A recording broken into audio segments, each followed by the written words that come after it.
Liz Miranda. How are you, Queen? How are you? I'm good. I'm good. How you doing, Brother Jay? I'm wonderful. I feel like it's been so long since I see you. You've been moving and grooving and working hard and making things happen. And there's a lot that's been going on in the city of Boston. And I know that, you have a lot to say about that. And I'm so excited and so grateful that I had an opportunity to take just a small portion of your time today. I know you're extremely busy, but I am incredibly humbled that, you took the time to join me on my podcast today. This is a passion project of mine. Panic and Patience, really, the premise of it is for those who are community leaders, change agents, artists, people who want to make the world a better place because they were here.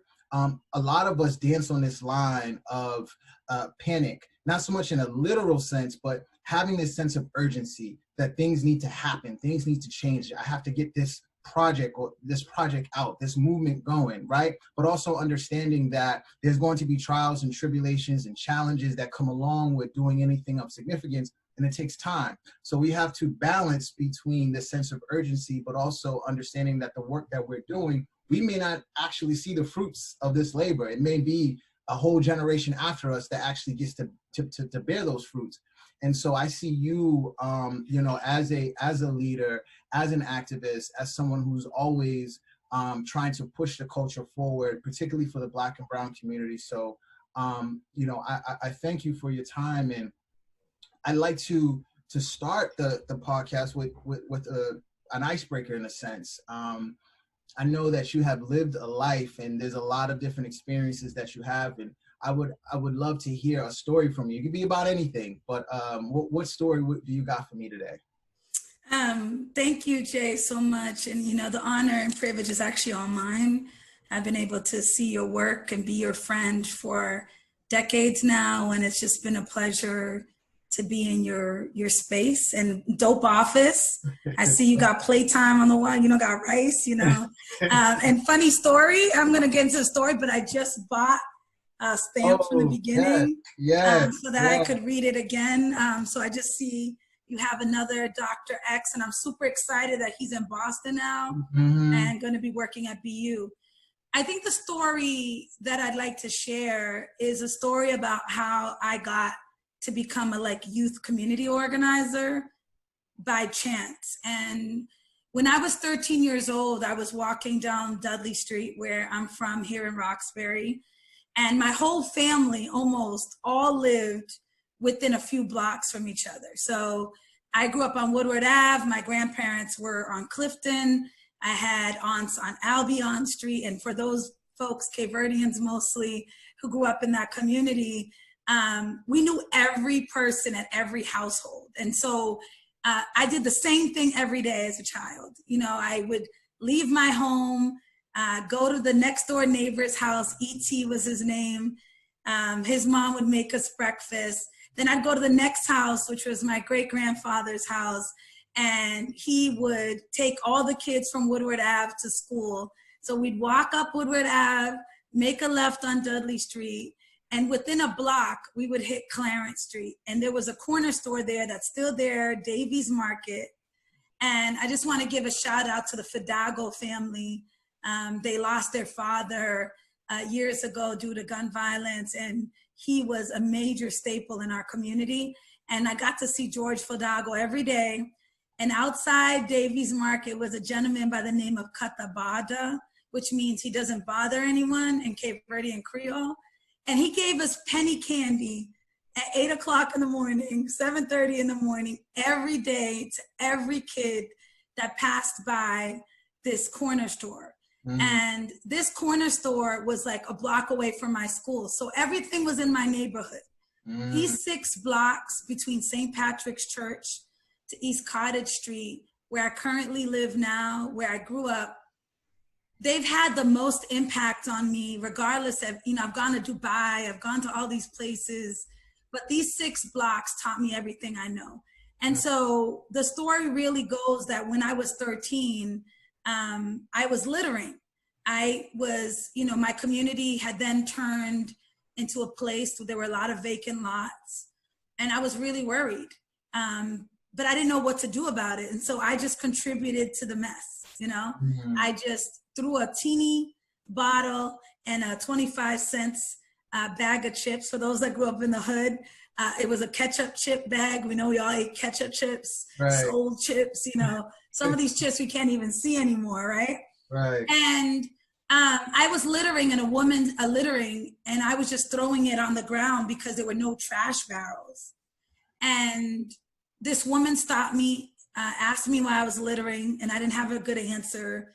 And she invited me to a community cleanup that weekend and told me to invite all my friends. And that was 1993.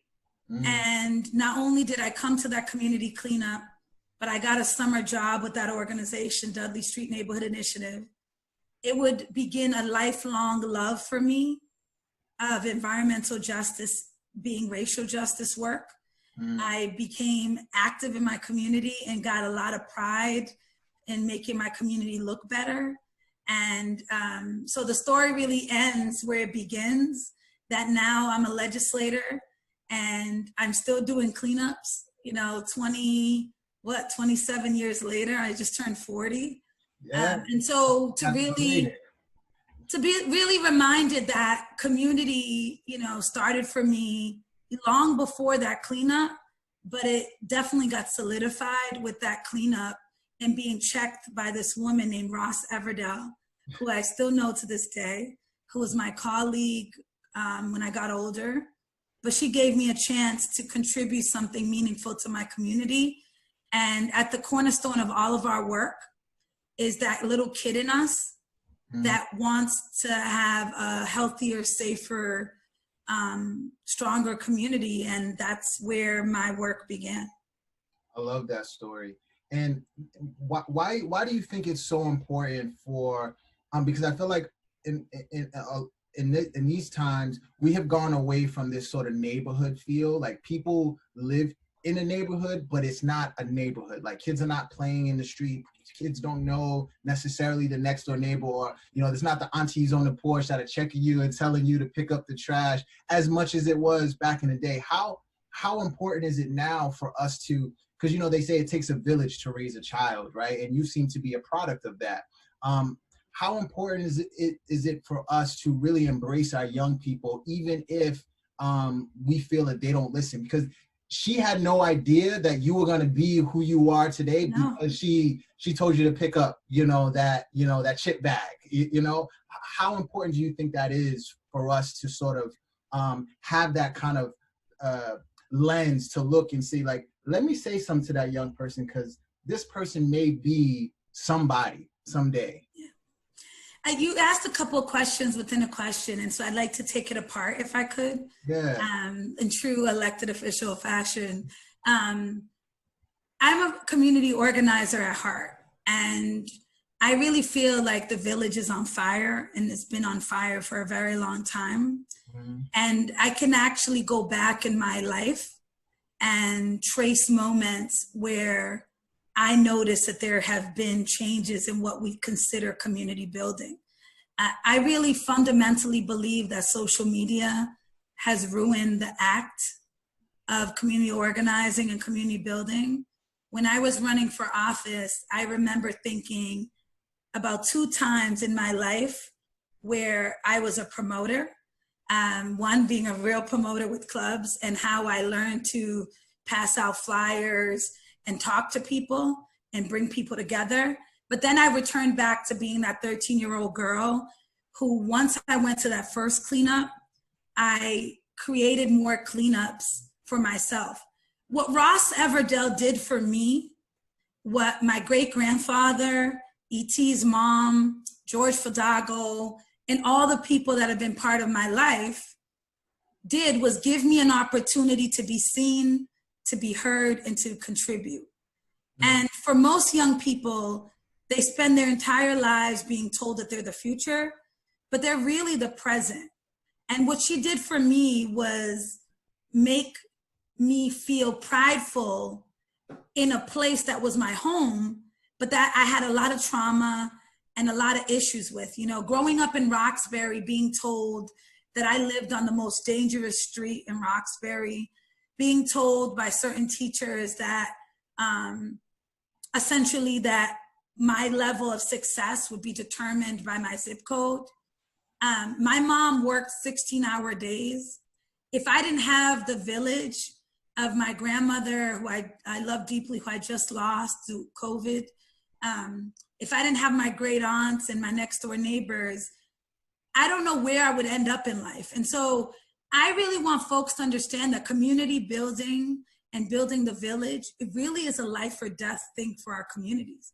And the reason why we're struggling right now in these times of racial injustice, because the racial injustice and the poverty has always been here, right? It's not new. It's not new that there has been officers and people in leadership that have discarded whole communities and whole people. This country is 401 years old. Policing is 160 years old. It is embedded, racism is embedded in these systems, right? But we used to be able to fight back because we had one common thread. And that thread was that we believed that our community was sacred. We believed that children and elders were sacred. And we did everything in our power to, regardless if we were intertwined and entangled and other things, like the drug trade, that mostly was done out of survival, you know? So for me, community is everything. And I just want folks to know that there is hope in the promised land, that we can actually fight back together. But I think we have to go back and reassess our places in society, particularly in the places where children are valued and not discarded. And that's a longer topic for another day. Mm-hmm. But I think young people in this city, in this country, in this state, feel like they don't matter. Mm. Now, so you're a state rep, and you are a state rep for the 5th Suffolk District. So for those who don't know, who are you? What communities are you representing in your current work? So as a state rep, I represent in the State House 42 to 45,000 people. I represent parts of Roxbury and Dorchester, from Newmarket Square, right next to South Bay, all the way to Fields Corner.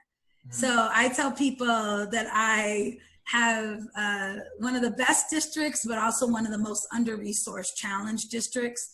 I have Bowdoin and Geneva, I have Wendover, I have Intervale, I have Blue Hill Ave, I have Dudley Street.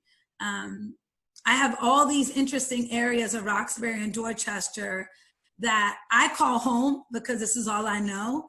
But for many people across the state has 351 towns and cities. And if I could for a moment just stop and say, most people don't know what the hell state reps and state senators do.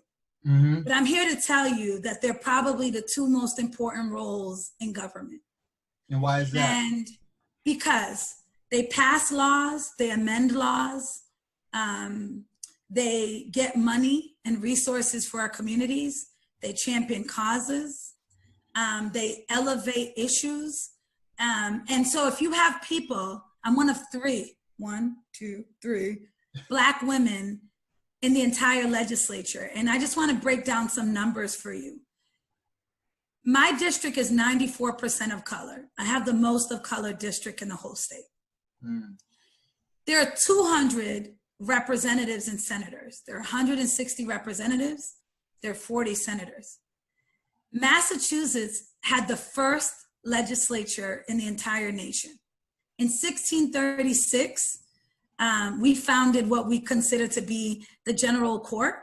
I'm in the 191st General Court. And so if I'm one of only 3 Black women in the entire legislature, one of 5 Black people, and one of 14 Black and Latino people, and one of 18 Black, Latino, and Asian out of that 200, you can see that we have a predominantly white male legislature. Mm. And where you don't have people to represent you, particularly in the time of police accountability, particularly in the time when we're talking about racial injustice and structural racism, at this level of degree, who are we talking to? Who are we talking about?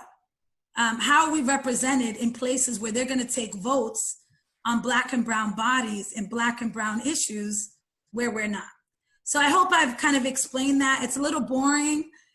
When I first decided to run, I was like, what does even a state rep do? And I've seen how much I've been able to do in 16 months because I've empowered the people to be informed. Information can be a weapon or it can be a gift. And I want to encourage folks to be more informed. And I hope that that kind of knowledge about how many cities and towns we have, how many reps and senators we have, helps someone today realize something important. And I'm going to give someone a really important thing. There's a website, legmap.org, I think, legmap.org. You could put in any address in the state and it'll tell you who your representative and senator is. You can also Google who is my state rep or senator to find out who they are. Call them, email them, and let them know that you want to have coffee with them or have a virtual meeting with them to figure out what they care about and what they're working on so that they don't ignore who you are, because everyone in the state has a rep that's supposed to work for them. I appreciate that. I didn't know about LegMap, so that's really helpful. And I love the breakdown. I want to take a couple steps back. Yeah. Can you bridge the gap for me between Liz, the club promoter, to Liz, the politician? Like, how do you get to that point? It's clear that you care about your community, but you don't have to go into politics to show that you care about your community. And so why was being a state rep something that you pursued? You know, I feel like it was like, you know, in Spike Lee's line, we didn't land on Plymouth Rock landed on us. I think being an elected official was part destiny. I loved bringing people together, but I never was in love with being a club promoter. It was sheer financial gain and also an opportunity. I was in college at the time when I became a promoter. I was at Wellesley, this little college in the woods, all women. I was bored out of my mind. I worked 2 jobs and I needed a third one. I liked being social, but I wanted to see more Black people. And so I wanted to go to everyone else's campus. And I wanted to go to clubs. And when I started going to clubs, I wasn't wanting to wait in those lines. I was like, wait a minute, like, this is not for me. I don't want to wait in the line. I don't want to pay. 11, none of that. I want to be straight VIP. And I want to make some money. And so I started bringing students and residents from Boston to clubs, and I was really good at it. And I also was able to bring hundreds of Black students from across New England to my little old campus. And so I realized that I had this gift of bringing people together that I wanted to mature. But for me to become a legislative leader and become an elected official, I would have never chose that for myself. But in 2017, probably the most horrific thing happened to me, where my youngest brother was killed. And when Michael was killed, I felt a lot of shame, a lot of guilt, and I'm still processing that grief of feeling like I've helped so many people, but I couldn't even save my own little brother. And after like 3 to 6 months of like this deep depression, of feeling like, what am I gonna do? I learned that my predecessor, Evandro Carvalho, was seeking another office. And I kept hearing that the State House was where they made laws. And I was thinking to myself, where can I go to make sure other families don't feel the same pain my family felt, Michael's extended family felt, his friends, our community? And the State House was this place, but I still said no. When people asked me, well, Liz, why don't you run? You know this community really well, born and raised. You're a Cape Verdean woman, but you're Black. and you could bring a lot of people together. I said no because I was afraid of my own greatness. You know, like I think about Marianne Williamson's, is that her poem about that darkness that President Nelson Mandela had, that our fear really of our greatness really overshadows us, particularly as poor or Black people, that we don't feel that we deserve certain things. So I don't want anyone to think that I was prepared for running for office. I felt like it was an obligation and a privilege. And I spoke to God a lot about where my next step would be. And eventually, after saying no 7 times, I really found that I couldn't run anymore, that my number had been called, you know, my name had been called. And if I wasn't going to step up, then who would? So that's how I got here. And I don't want anyone to be mistaken. This is a very challenging opportunity for me. Every day I think about quitting. Every day I think about having a regular life because I don't see my family and friends. There's so many issues. Sometimes you don't know which issue to work on first. Our community is hurting all the time. And whether it's unemployment or food or police brutality, it's hard to sort of stay grounded. But I know that nothing for me will pass me. And so I know that this is for me. And so I just try to stay as positive as I can.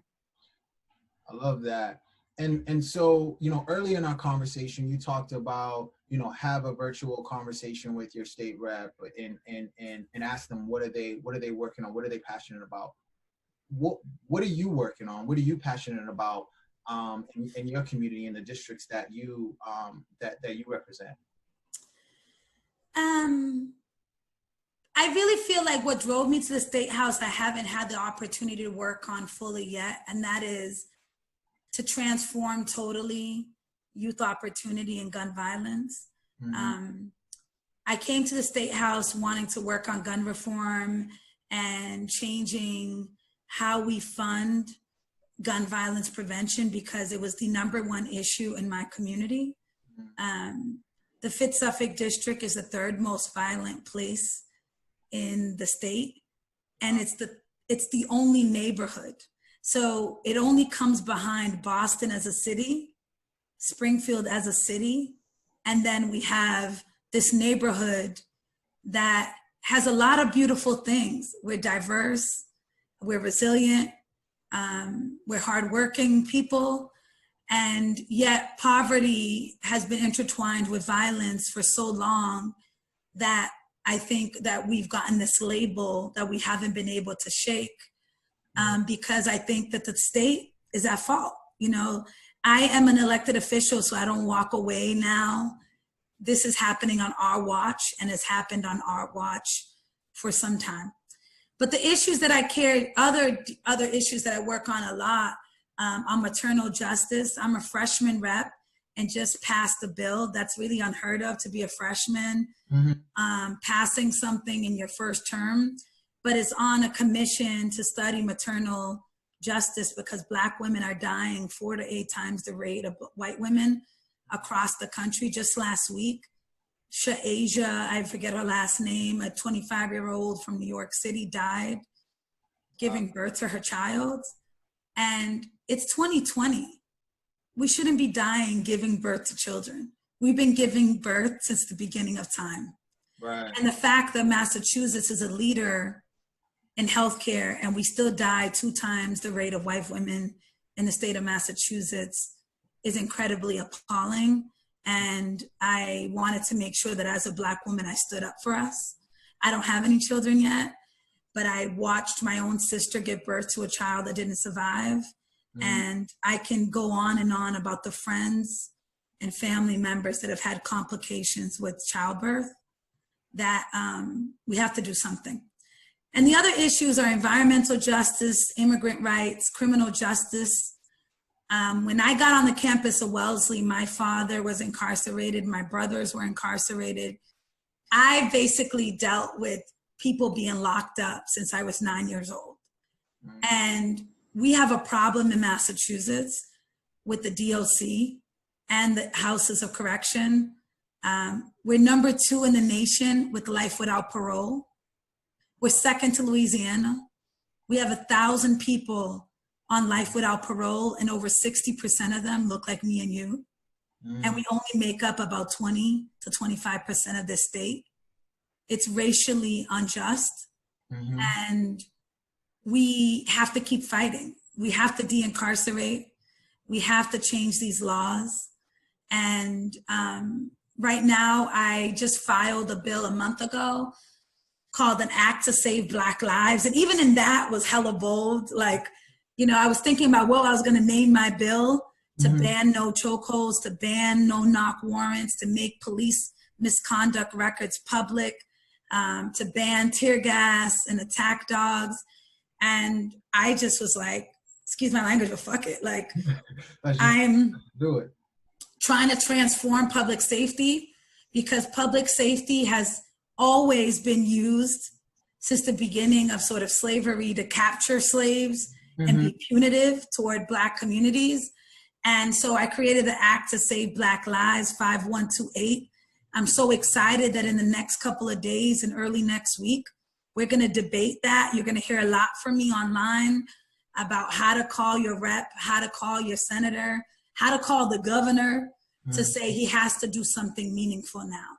So those are a little bit of the things that I work on, but as a Black legislator, every issue is my issue. And if I could leave one line with everyone here, is that everything is political, everything. And so as you're thinking about not voting or just thinking that no one listens to you, well, that's right. Because if a community doesn't vote to the numbers that other communities vote, they're not listening to us. But if we continue on this trajectory, like in 2018, we elected DA Rollins, we elected Congresswoman Ayanna Pressley, we elected me and Nika Elugardo, who's a representative out of JP, 4 Black women won on one night in Massachusetts. That had never been done before in the history of this state. So everything is political, y'all. Don't fall asleep and just post your complaints online and not really know that you have to do some work behind your words. Ooh, that was Can we stop talking about heavy stuff now? Like, I feel like hella boring right now. Nah, it's good because I think it has an educational component that I think we need. Now, before you got into politics, I watched you and I've seen you in person, and I have a daughter, and I'm so, as a dad, I want her to feel like she's as strong and as powerful and as beautiful and as intelligent and as resilient as anybody else, right? And the world is telling her the complete opposite.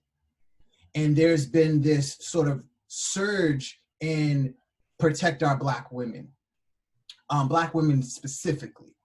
And you have throughout the years been very passionate about mentoring and speaking to young Black and brown girls.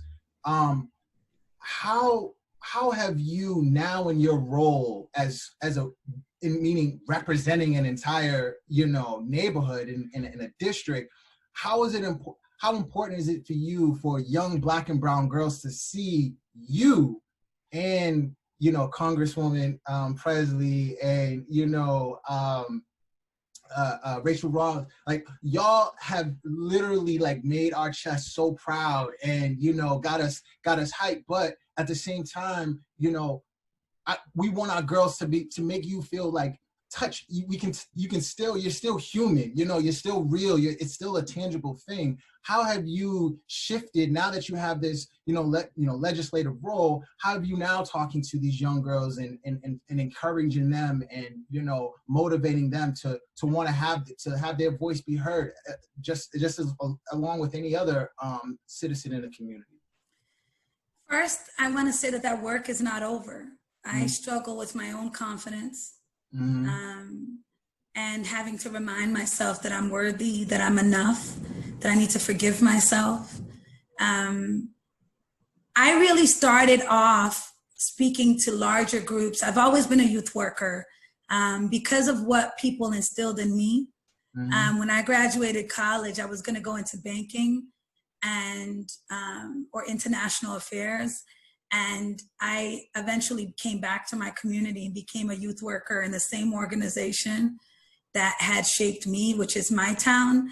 And I'm so happy that Dr. Carolyn Crockett is leading equity for the city of Boston, because she was my director when I was 14 and 16. And I've had a long relationship with her, and I know she's the right woman for the job.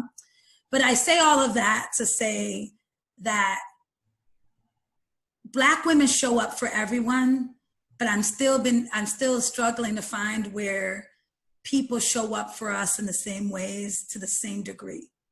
And we need to protect Black women, because when we can uplift and change the lives of Black women who are often at the bottom of every totem pole, we then can uplift and change our entire communities.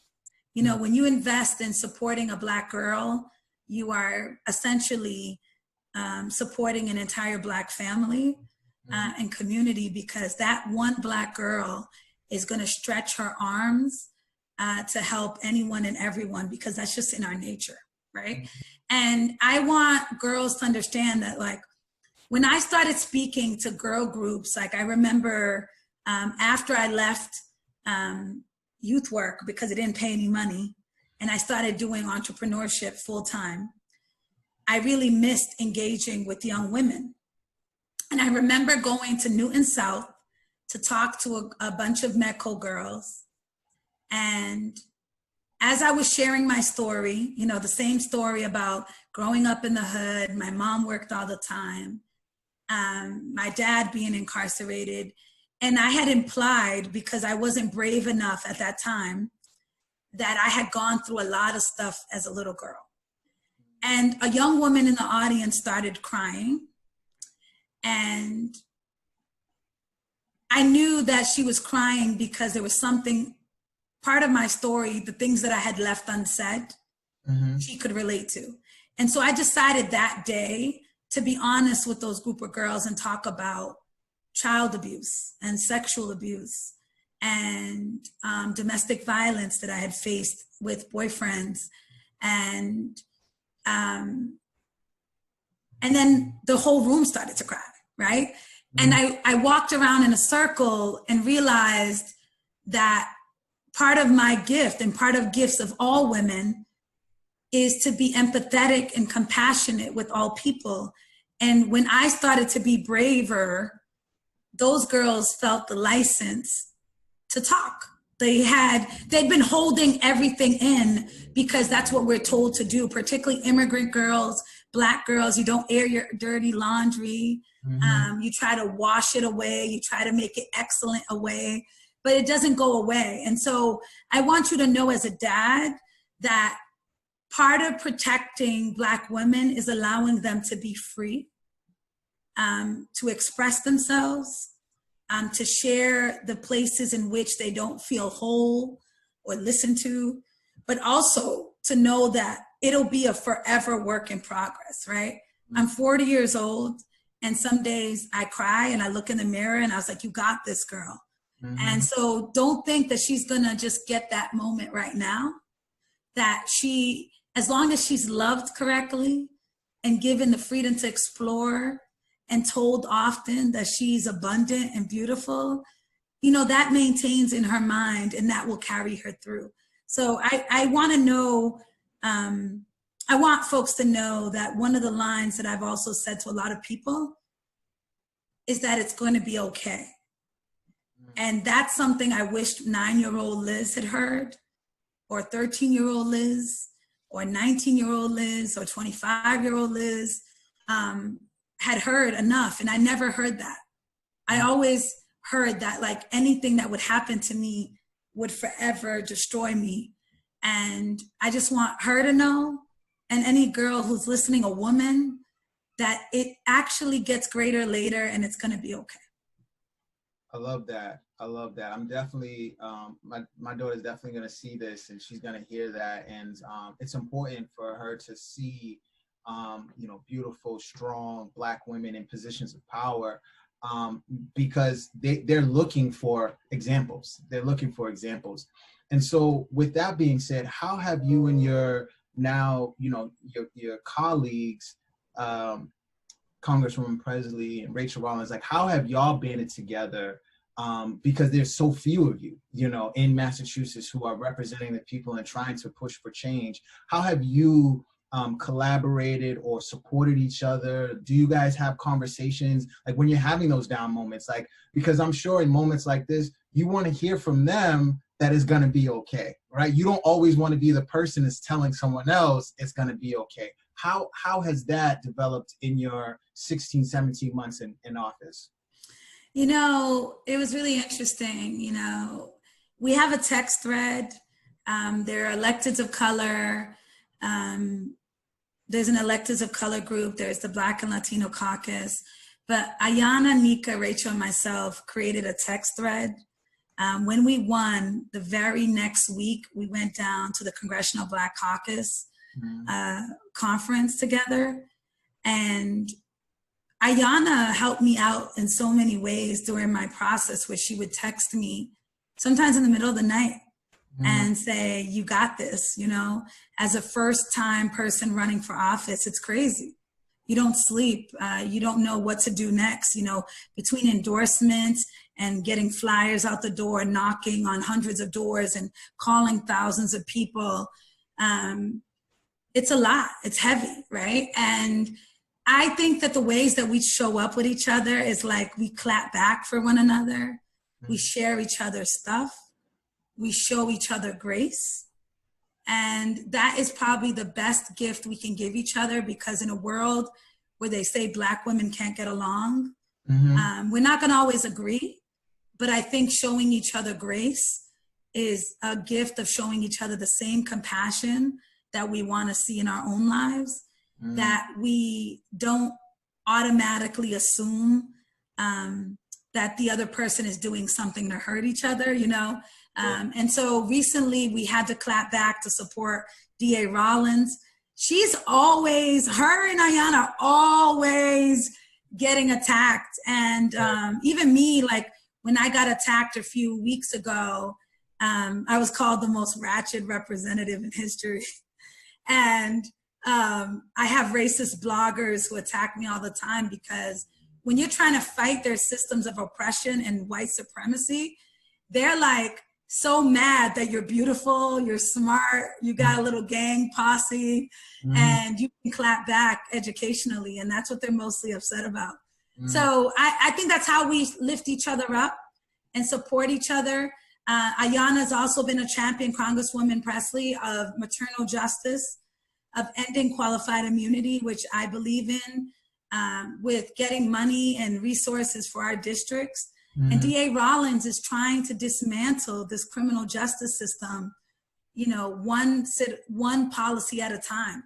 So that's how we hold each other up. And I'm here to tell women, you don't have to be best friends. Like, I don't have to like you. You don't have to like me to be able to support something that I'm working on for all of us. Yeah. And that's an important lesson to have learned that we do. I love that. And the other question I have for you is, how do you find harmony? Because earlier in the conversation, you talked about, this work never stops and you guys are barely sleeping and you got all this stuff that you got to do. How are you finding harmony in, family time? And because I'm sure your family and the whole Cape Verdean community is incredibly proud of you, right? But then at the same time, it's just like, they don't even get a chance to enjoy Liz, the little girl who grew up the street. And like, how are you finding harmony in that? Because I feel like, to the public, you got your dream job, right? But there's some challenges that come along with that, aside from fighting and pushing for change. You're still a human, you still want love, you still want to do regular things. How have you found harmony and balancing those two, or have you not figured that part out yet? I was about to say a joke first. I was gonna say I wear a lot of red lipstick to make sure I'm feeling powerful. No, I'm still struggling with that. I'm still struggling, but I've gotten better at boundaries. For example, a year ago, I moved back to my the direct community where I grew up, to care for my grandmother and to care for my ailing father with my family and my mom. And she passed away on April 17th, which is probably one of the worst days also of my life. We were so close. And, but I really thank myself for making time. I'm sorry, I'm gonna get emotional. Making time to live next door to her and see her every day, because I knew that my job would be so challenging that I wouldn't get that opportunity. This weekend, I just shut off everything and canceled things and went to the beach with my family. My little cousin was in town. She lives in Florida. And I was like, you know what? The work is gonna be here Monday. You know what? The work was here on Monday. And sometimes when people call me and text me, I've gotten better at saying, I'm with my family, I can't talk right now. Or like I'll do things like Saturday morning, I had like office hours, like 10 to 12. I put like 5 calls within that time frame, and then I shut off all communication with my district.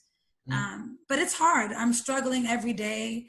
I miss my grandmother. I'm worried about my father's health and whether he'll make it out of 2020. I don't have much of a dating life. I see my friends infrequently, so I create this thing called Back Porch Chronicles, where like on Friday night, sometimes my friends just stop by and they're on my back porch. And I do nothing but drink and eat with them and just talk about simple things.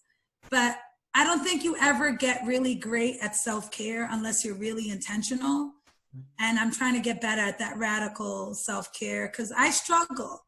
I started the call with you before the camera started rolling, that I have days where my mental health is really challenged. The stuff that we're carrying as Black women, as Black men, is heavy.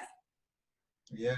And, I had COVID, my whole family had COVID, my whole community had COVID. And it was just like, April was a really tough month for me.